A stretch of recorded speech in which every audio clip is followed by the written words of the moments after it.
Hello, my friends. Welcome, welcome.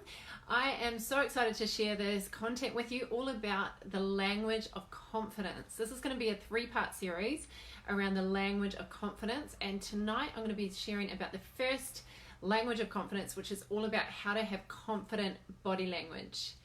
Now, why is it so important to have confident body language? I think you'll agree, if someone has really unconfident body language, you can tell straight away if that's a reflection on how confident they are in what they're offering.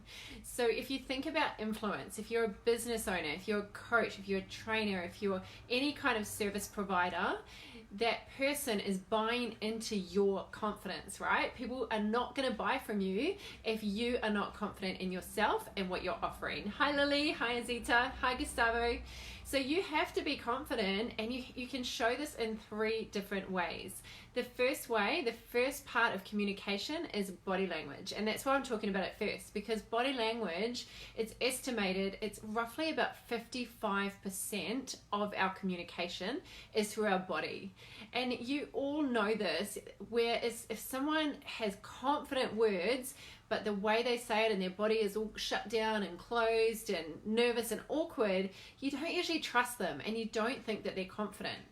Have you ever bought a significant purchase, like actually invested quite a lot of money in something, where the salesperson or the service provider is really unconfident? Probably not, right? Because we buy off people who are confident, certain, and have boldness in what they're offering and in themselves. They know their worth, they know their value, and they know that they are the prize. So it's not just what we say, but it's how we say it, and it's what our body is saying when we say it, right? Because our body speaks a language. Our body language is 55% of our communication. Our tonality, the way we say something, is about 38% of our communication. And our words, it only leaves 7%. So a lot of trainers, they focus on the words, what to say, a sales script, a marketing script. And yes, our words are really important. I'm going to cover that in the third part of the series. But in this video, I want to talk about how your body is speaking a language and how your body language can make or break your ability to sign up clients, your ability to make an offer confidently and make a sale. Hi Solon, thanks for joining us. So the reason I'm thinking about this is because recently I was asked by a company to come in and train their staff. They've got about 30 instructors and also some trainees that need training on how to be more engaging and how to basically market themselves better. And so we were brainstorming in this meeting yesterday, and we were talking about all the different things that stop people from taking action, stop people from being inspired to buy, inspired to act, inspired to be more, to be on board, with your level of influence. And so the first thing that we decided to start with is communication skills. Because you can have the most amazing product in the world, you can have all the copywriting in place, but if you are not inspiring and influential and confident and certain in the way that you deliver it, people are very unlikely to buy it, right? Hi Juliana, thanks for joining. So I'm going to go through the three main things that make up confident body language. The first one is being open. Being open. So when you first meet someone, they are making a first impression of you within about the first few seconds, right? It used to be, there's lots of numbers thrown around, 10 seconds, 7 seconds, first 5 minutes, but really within seconds, people are judging you. And if your body language is closed, people automatically at an unconscious level are sizing you up and judging you. We have to, because it keeps us safe, right? We've got this inbuilt judging part of us to protect us. We want to know if that person is trustworthy, if that person is, safe. So part of our brain is scanning the body language to make sure that that person can be trusted. And so the more closed we are, the less confident we look. So when you meet someone at a networking event, are you crossing your arms? Are you crossing them, and I probably need to stand up for this one, are you putting them in front of your body like that? Because that kind of posture is at an unconscious level sending out signals to the person that you're communicating with, saying that you are not open to them.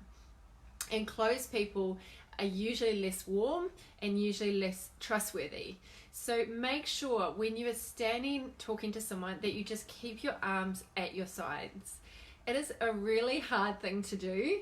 When I get people up in my workshops to stand in front of the group and address the group, pretty much everyone closes up. They cross their arms, or they cross their arms in front of them, or they even put their arms behind their back. So whatever it is, it makes them feel less threatened. Sometimes they do this one where they cover their arm like that. So all of those things are not open, they're closed body language, and it makes you appear less confident. So the most important thing you can practice with body language is standing with your arms directly at your side. I remember as a personal trainer, I was taught to stand, when I'm training my client, to stand with my arms at my sides. And it was one of the hardest habits I had to get out of, because I would kind of lean, I'd put one hand on my hip, I'd cross my arms, and I would just do things with my hands because it would feel kind of awkward, a little bit weird to just let them hang. And then when I did speaker training, professional speaker training, they made us stand with our arms at our sides for days to get us out of that habit of fidgeting, because often we just go to this pattern unconsciously. We don't even realize we're doing it. So you've got to train yourself. If you don't naturally go to that stance where you have your hands just hanging at your side, you need to practice it, and it's going to feel weird at first, but just practice. Just stand there with your arms at your side. You'll feel a little bit like people think you're strange, but they don't. It's the most normal, natural looking position in the world, and it's a position of confidence. If you're calm and certain and confident, then you can easily just hold your hands at your side. Hi Josia, thanks for joining us. So open body language. So when you're in a meeting, are you sitting back crossing your arms? Are you doing this? Are you crossing like in front of you that way? Are you putting your hands behind your back? All of those make you appear less confident. Hi Sean, good to see you. So that's number one, open. The next one is certain. Just quickly on open, when you're talking, have open gestures as well. So you're opening. This is a very open, warm body language. So if you're using your hands like this, it shows warmth, it shows friendliness, it shows that you're confident in what you're saying. So open with your gestures as well. Don't keep your hands down under the table.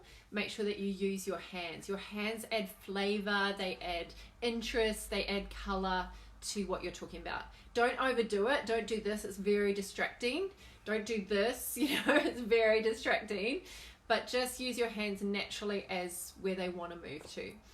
Okay, so number two is, so number one is open body language. Number two is certain body language. Certain. So certain people who are certain about what they're saying, they're confident, they're bold, they're courageous, and they're sure, they're very sure of themselves, they will use actions like that. They will go like that. So your palms down, I'm on my iPad, so it's like that, right? So palms down and you're just coming across. That's very certain. So you might say something like, this is absolutely the right method for you. No doubt about it. And you're using your words, certainty in your words. I'm totally confident that I can help you with this. And there's that one. The other one you can do is this one. So this one is very certain. If you're talking on stage, if you're standing in front of an ideal potential client and you're talking to them about your offer, you can use this type of thing. You can do this on video as well. You can say, look, I know that this is absolutely going to help you to get what you want to get where you want to go. So that kind of action is very certain. That is very certain. This is a little bit more warm. It's a little bit more placating. So it's kind of like, open. So it's more to build rapport and to be open and friendly. The certain one is coming across and coming this way. You might also go, absolutely. You might use your hands to drive your point home. You might say, this is really going to be the thing that's going to get you. So the situation, you've got to read the situation, right? Body language is not one size fits all. It's about using what is appropriate for that situation. If you're one-on-one, then you can just see what your hands naturally do, but stand confidently and use certain postures. If you're on stage, you want your body language to be bigger, because certain language is bigger than people that are very shy and nervous and awkward. Their body language is small. They're very tucked in and very, they're not, they're afraid to be really big. So those big, loud, very strong, direct personalities that get a lot of respect from people as long as there's enough warmth added, when they talk, they use very big body language. So certain body language is it's using strong language, and it's also using bigger body language. Very shy people always come in and tuck in and try and make themselves small, right?